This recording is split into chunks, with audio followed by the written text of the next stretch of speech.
వెల్లడించే అవకాశాలున్నాయి. మరో పక్క సిట్ అధికారులు ఎలాంటి ప్రశ్నలు సంధించారు తదితర అంశాలు కూడా మరికొద్ది సేపట్లో మనకు సమాచారం వచ్చే అవకాశాలు ఉన్నట్లు తెలుస్తోంది.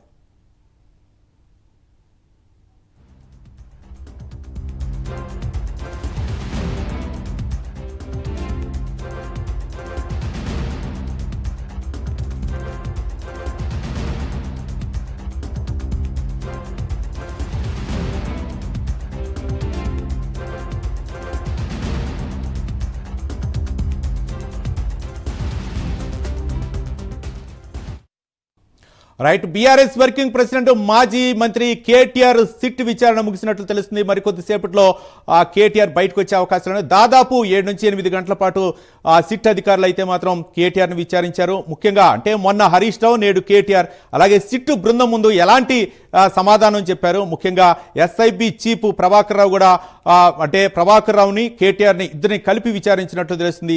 అలాగే కేటీఆర్ ఎలాంటి సమాధానం ఇచ్చారు తదితర అంశాల గురించి అక్కడ జరుగుతున్నటువంటి మొత్తానికి అయితే మాత్రం అంటే మొన్న హరీష్ రావు, నేడు కేటీఆర్ సిట్ బృందం మీద ఏ విధంగా ఆయన వాంగ్మూలం ఇచ్చారు, మరో పక్క ఎస్ఐబి చీఫ్ ప్రభాకర్ రావు చెప్పినటువంటి అంశాలు అవ్వచ్చు, ఇద్దరిని కూడా కలిపి విచారించినట్లు మనకు సమాచారం అందుతుంది.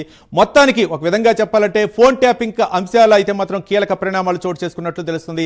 ఎస్ఐబి చీఫ్ ప్రభాకర్ రావు ఇచ్చినటువంటి అంశాలతోనే హరీష్ రావు అవ్వచ్చు, లేకపోతే బీఆర్ఎస్ వర్కింగ్ ప్రెసిడెంట్ కేటీఆర్, మరో పక్క ఇంకా ఇతర రాజకీయ నేతల ప్రమేయం కూడా ఉన్నట్లు తెలుస్తుంది. ఈ కోవులోనే 10 సంవత్సరాల అధికారంలో ఉన్నటువంటి బీఆర్ఎస్ పార్టీ ఎంతమంది ఫోన్ ట్యాపింగ్ చేశారనేది, మరో పక్క ఉదయం అంటే బీఆర్ఎస్ కీలక నేత ఆర్ఎస్ ప్రవీణ్ కూడా కొన్ని కీలక అంశాలు వెల్లడించారు. మీడియా ముఖంగా కొన్ని కీలక అంశాలను అయితే వెల్లడించారు. అలాగే అధికారులు అంటే ముఖ్యంగా ఎస్ఐబి అధికారులు అయితే మాత్రం ఫోన్ ట్యాపింగ్ చేసే అధికారం ఉంటుంది. దానికి ముఖ్యమంత్రికి లేకపోతే అప్పుడున్నటువంటి ప్రభుత్వానికి ఆ సంబంధం ఏంటనే విధంగానే ఆర్ఎస్ ప్రవీణ్ కుమార్ అయితే మాట్లాడినటువంటి అంశాలు.